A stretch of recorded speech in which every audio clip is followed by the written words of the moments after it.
नमस्कार साथियों, आप सभी का आपके अपने चैनल पर स्वागत है। आशा है आप सभी अच्छे होंगे और आप सभी के आने वाले एग्ज़ाम की तैयारी भी ज़ोरों शोरों से चल रही होगी। तो चलिए साथियों, जो आपको यूपी टेट को ध्यान में रखते हुए सीरीज चल रही है उसको आज हम आगे बढ़ाते हैं। उसके आज के अगले प्रश्नों को हम ध्यान में रख देखते हैं। चलिए उससे पहले जो भी नए साथी जुड़े हैं वह चैनल को सब्सक्राइब कर लें, जिससे कि आपको आगे की अपडेट मिलती रहे। तो चलिए साथियों शुरू करते हैं। तो आज का पहला प्रश्न क्या है? तो आज का पहला प्रश्न है, बंडूरा का ऑब्जर्वेशनल लर्निंग क्या है। क्या प्रश्न है कि बंडूरा का ऑब्जर्वेशनल लर्निंग क्या है। ऑप्शन ए केवल पुरस्कार, ऑप्शन बी अनुकरण और मॉडलिंग, ऑप्शन सी याद करना, या ऑप्शन डी रटना। तो आपको पता होगा यदि आपने ये टॉपिक पढ़ लिया है। तो देखिए, जो बंडूरा का जो है ऑब्जर्वेशनल लर्निंग जो है यह आखिर है क्या। तो यह जो होता है आपका अनुकरण और मॉडलिंग जो होता है, यह जो होता है आपका ऑब्जर्वेशनल लर्निंग जो होता है अनुकरण और मॉडलिंग होता है। तो चलिए साथियों, पहले एक बार हम लोग जो बंडूरा का जो है ये जो इनका जो सिद्धांत है इसको एक बार शॉर्ट में देख लेते हैं, जिससे कि आपको भी जो है आगे आने वाले प्रश्नों में समस्याएं ना आए। तो चलिए साथियों देखते हैं।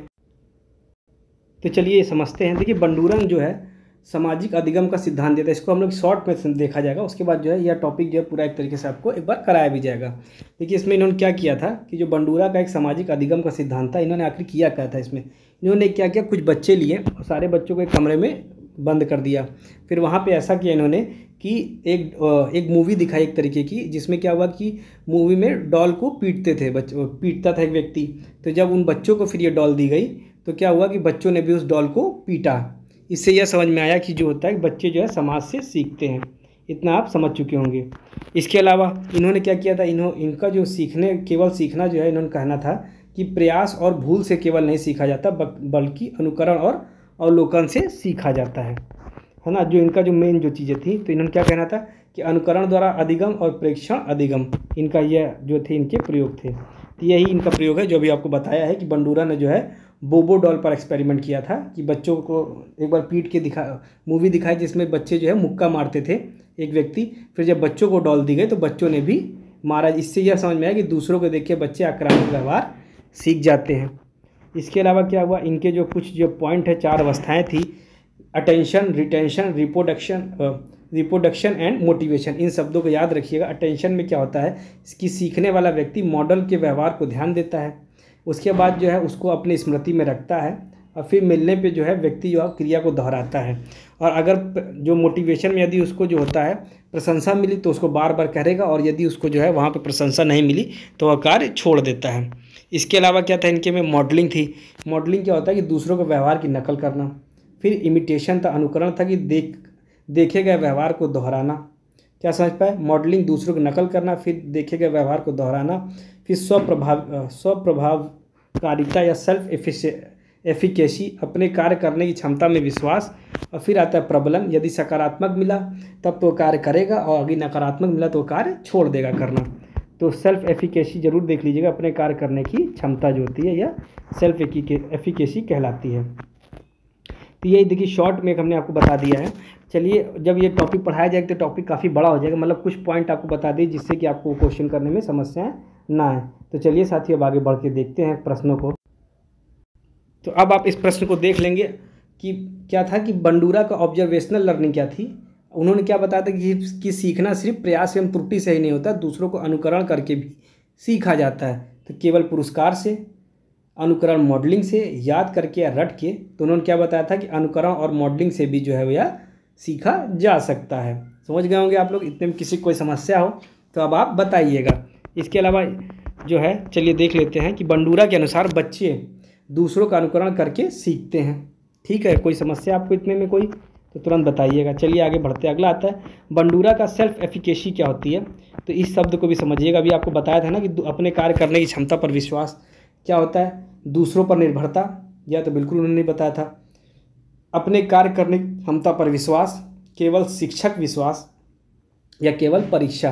देखिए, यदि आप अभी तक सारे प्रश्नों को देख रहे होंगे, यदि का मतलब प्रश्नों के मतलब अभी जितने भी आपके वीडियोस डाली गए अगर देखा हो तो आप इस प्रश्न को जो है लगभग 2 आंसर, तो जो 2 ऑप्शन हैं उनको आप ऐसे ही काट सकते हैं। जैसे हमने बताया था कि यदि केवल आ जाए तो उसको आप सीधे काट सकते हैं।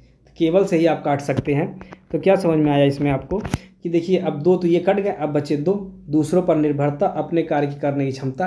तो इसका सही आंसर क्या भी बताया आपको कि अपने कार्य करने की क्षमता जो होती है, यही बंडूरा में जो है, बंडूरा का जो है सेल्फ एफिकेसी कहा गया था। इतने में किसी कोई समस्या हो तो आप बताइएगा। चलिए साथियों, अब आगे बढ़ते अगला क्या आता है कि एफिकेसी क्या होती है। सेल्फ व्यक्ति के आत्मविश्वास और सफलता का धारणा को दर्शाता है, सफलता की धारणा को दर्शाता है। चलिए आगे बढ़ते।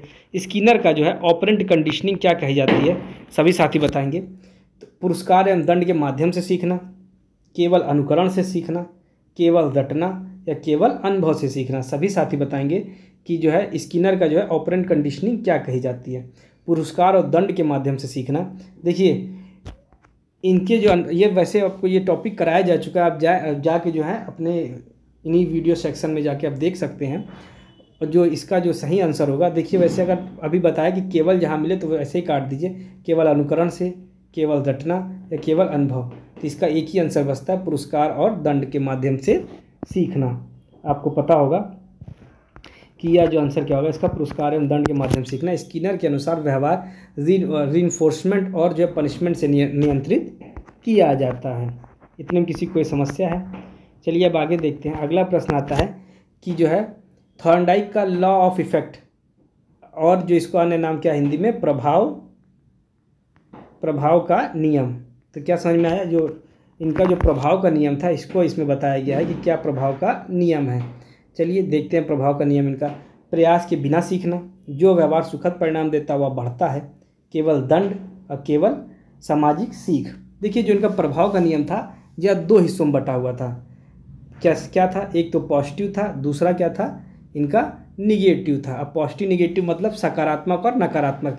देखिए यदि कोई कार्य बच्चा कर रहा है, उसके लिए उसको सुखद परिणाम मिलता है तो वह कार्य उसको दोहराएगा, और यदि कोई कार्य कर रहा है उसके लिए उसको जो है नकारात्मक मिलेगा तो वह उसको छोड़ देगा। जैसे कि अब वैसे भी समझ सकते हैं इसको, जैसे मान लीजिए कोई बच्चा है, अगर उसको, छोटा बच्चा है, उसने कहा कि भाई जो है कपड़े मैं अपने हाथ से पहनूंगा। छोटा बच्चा है तो वो, जैसे बच्चों के अंदर ये चीज़ होती भी है, उसने शर्ट की बटन लगाई तो शर्ट की बटन जैसे अगर ऊपर नीचे हुई, ठीक है, लग गई, तो अब क्या हुआ कि अगर आपने उसको प्रशंसा की, कोई बात नहीं, चलिए अब उसको और सिखाया, तो वो जो है सीधा सीधा लगाना शुरू कर देगा। उसके बाद जो है वह इस चीज़ को वापस दोहराएगा भी। जैसे मान लीजिए उससे गलती भी हो रही तो भी यदि आपने उसको बस सिखाया, उसको बिना डांटे सिखा दिया कि भाई नहीं इस तरीके से नहीं, आप जो है इस तरीके से लगाओ, तो वह चीज़ें सीख गया। मगर जैसे उससे थोड़ी सी गलती हुई, बटनें ऊपर नीचे लगी, तो आपने क्या किया, उसका डांट दिया कि ऐसा करो, तुम मत करो, है ना, मैं खुद ही करके तुम्हें बताऊँ, नहीं कि तुम मत पहनो, हम पहनाएंगे, ये है। इस तरीके से अगर डांट देते हैं उसको, तो बच्चा जो है वह फिर धीरे धीरे जो है वह व्यवहार छोड़ देता है। तो क्या होता है, थॉर्नडाइक का लॉ ऑफ इफेक्ट क्या था कि यह प्रभाव का नियम यही था, यदि उसका सुखद परिणाम मिलेगा तो वह दोहराएगा उस कार्य को, यदि उसका दुखद परिणाम मिलेगा तो, या फिर नकारात्मक मिलेगा तो वह कार्य को छोड़ देता है। चलिए क्या है, सुखद परिणाम मिलने को मजबूत करते हैं। चलिए आगे बढ़ते हैं। अगला प्रश्न क्या है? तो आज का अगला प्रश्न है, पियाजे के अनुसार एसिमिलेशन क्या है। चलिए सभी साथी बताएंगे एसिमिलेशन क्या है। एक नए ज्ञान को मौजूदा स्कीमा में समायोजित करना जो होता है एसिमिलेशन होता है। स्कीमा को बदलना एसिमिलेशन होता है। केवल अनुभव होता है या फिर केवल खेल होता है। सभी साथी बताएंगे एसिमिलेशन क्या होता है। तो चलिए साथियों अब इसको समझते हैं हम लोग। तो चलिए समझते हैं। तो देखिए एसिमिलेशन आखिर होता क्या है।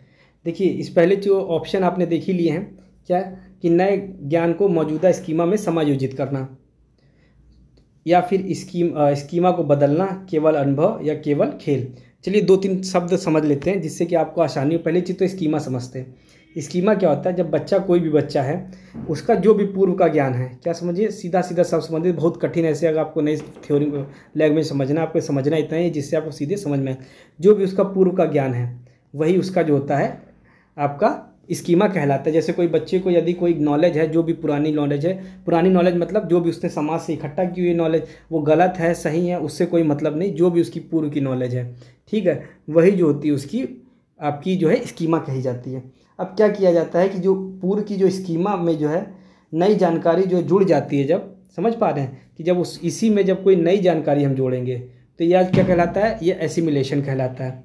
इतने में कोई समस्या आपको कि जब जो भी पुराना ज्ञान है वह स्कीमा कहलाएगा, जब उसमें कोई नई जानकारी जोड़ेंगे तो वह एसिमिलेशन कहलाएगा। और अगर उसी जानकारी में यदि हम जो होता है जो जानकारी उसमें कोई संशोधन करते हैं, समझ पा रहे हैं, जब हम कोई संशोधन करेंगे। दो शब्दों को बिल्कुल ध्यान से समझिएगा। यदि संशोधन कर रहे हैं तो क्या होगा, जब संशोधन करते हैं तो वह जो होता है उसे एकोमोडेशन कहा जाता है। क्या समझ पाए, एकोमोडेशन कहा जाता है। तो इस चीज़ को याद रखिएगा कि एसिमिलेशन वह होता है जब स्कीमा में जानकारी जोड़ेंगे तो वह होगी एसिमिलेशन, जब संशोधन करेंगे तो यह होगा एकोमोडेशन। और स्कीमा क्या है, जो भी बच्चे के पास पूर्व में ज्ञान है तो वह कहलाता है आपका स्कीमा कहलाता है। इतने में आप किसी को भी कोई अगर समस्या हो तो आप कमेंट करके बताइएगा। चलिए साथियों, अब आगे बढ़ते हैं। तो आज का देखिए एकोमोडेशन आ ही गया है कि आज का एकोमोडेशन क्या होता है कि पियाजे के अनुसार एकोमोडेशन क्या है, मौजूदा स्कीमा को बदलना, नया ज्ञान ना लेना, केवल रटना या केवल खेलना। देखिए अभी तक तो आपको समझ में आ ही चुका होगा। बाकी अगर हम ऑप्शन से काटना चाहें तो केवल वाले 2 काट सकते हैं, ठीक है। अब बचा इसका सीधा सीधा आंसर क्या बनना, मौजूदा स्कीमा को बदलना, मतलब स्कीमा में संशोधन करना। यही बताया ना कि जो भी पूर्व का ज्ञान है उसमें जो है संशोधन करेंगे तो एकोमोडेशन कहलाएगा, और यदि उस जानकारी को जोड़ देंगे तो एसिमिलेशन कहलाएगा। संशोधन और जोड़ना 2 चीज़ शब्दों को याद रखिएगा। क्या आपको कोई इतने में समस्या है तो तुरंत कमेंट करके बताइएगा। क्या है कि एकोमोडेशन में बच्चा नई जानकारी के लिए अपने मानसिक संरचना में बदलता है। चलिए अब आगे बढ़ते हैं। अगला पियाजे का इक्विलिब्रियम क्या होता है। इक्विलिब्रियम चलिए समझते हैं। तो पियाजे का जो इक्विलिब्रियम होता है, संतुलन बनाना, केवल खेल, केवल रटना और केवल अभ्यास। तो जो संतुलन जो पियाजे बनाते हैं नॉलेज के बीच में जो भी जानकारी होती है उसी को जो होता है पियाजे का इक्विलिब्रियम कहा जाता है। चलिए अब आगे बढ़ते हैं। आज का अगला देखते हैं। तो आज का अगला प्रश्न है कि गार्डनर का इंटरपर्सनल इंटेलिजेंस क्या होती है। देखिए तो इसको समझते हैं। देखिए एक तो हो गया इंटरपर्सनल, दूसरा क्या होता है, दूसरा होता है, चलिए एक शब्द लिखते हैं, इंट्रापर्सनल। इंटरपर्सनल और इंट्रापर्सनल समझ पा रहे हैं। एक इंटरपर्सनल हो गया, दूसरा हो गया आपका इंट्रापर्सनल, ठीक है। इन 2 शब्दों को समझ लीजिएगा, इससे आपको काफ़ी ज़्यादा फायदा मिलेगा। पहली चीज़ क्या, इंटरपर्सनल। ऑप्शन क्या है, दूसरों की भावनाओं और विचारों को समझना, गणित, संगीत या शारीरिक कौशल। देखिए जब हम इंटरपर्सनल क्या होता है, जब हम दूसरों की भावनाएं समझेंगे, समझिएगा, तो वह इंटरपर्सनल कहलाएगा। और जब हम अपनी भावनाएं या अपने विचारों को समझेंगे, देखिए अपनी चीज़ भी समझना बहुत कठिन चीज़ होता है ना। तो जब हम कोई व्यक्ति अपनी चीज़ समझेगा, अपने विचार, अपनी भावनाओं को समझेगा तो वह इंट्रापर्सनल कहलाएगा। और जब दूसरों की भावनाओं को समझेगा तो इंटरपर्सनल कहलाएगा। समझ पा रहे हैं, intra inter, intra inter inter, इस तरीके से याद रखिएगा। कभी भी हिंदी, इन शब्दों को हिंदी में मत कोशिश कीजिएगा कि हिंदी में शब्द जो होते हैं कई बार अलग अलग, जैसे काफ़ी कठिन शब्द बन जाते हैं, इससे समस्याएं आती है। तो जब इंटरपर्सनल होगा तो दूसरों की भावनाएं, और इंट्रापर्सनल होगा तो स्वयं की भावनाएं जो होती है इंट्रापर्सनल कहलाती हैं। इतने में क्या किसी को कोई समस्या है? यदि कोई समस्या हो तो आप कमेंट करके बताइएगा। तो इसके अलावा यदि आपको, इसके अलावा जो है आपके करीब 9 टॉपिक आपके कराए जा चुके हैं। ये जो गार्डनर भी है इनका भी टॉपिक पूरा कंप्लीट कराया जा चुका है। बुद्धि का पूरा टॉपिक आपका हो चुका है। तो आप जो लोग जो हैं, आप लोग जाके इन टॉपिकों को भी प्लेलिस्ट पूरी बनी हुई है तो जाके कर सकते हैं, जिससे कि आपको आसानी हो जाएगी। तो इसके अलावा यदि आपको और भी कोई पहले टॉपिक पढ़ना तो उसके लिए आप कमेंट करके बता सकते हैं, जिससे कि उन टॉपिक को पहले आपका कंप्लीट करा दिया जाएगा। तो चलिए साथियों, इसी के साथ जो है आज की वीडियो समाप्त करते हैं। और जो भी नए साथी हमारे साथ जुड़े हुए हैं वह जो है चैनल को सब्सक्राइब कर ले, जिससे कि आपको आगे की अपडेट मिलती रहे। और यदि आप कोई किसी प्रकार का सजेशन देना चाहें तो भी आप कमेंट करके सजेशन दे सकते हैं। तो चलिए साथियों, धन्यवाद। और इसी के साथ जो वीडियो हम समाप्त करते हैं।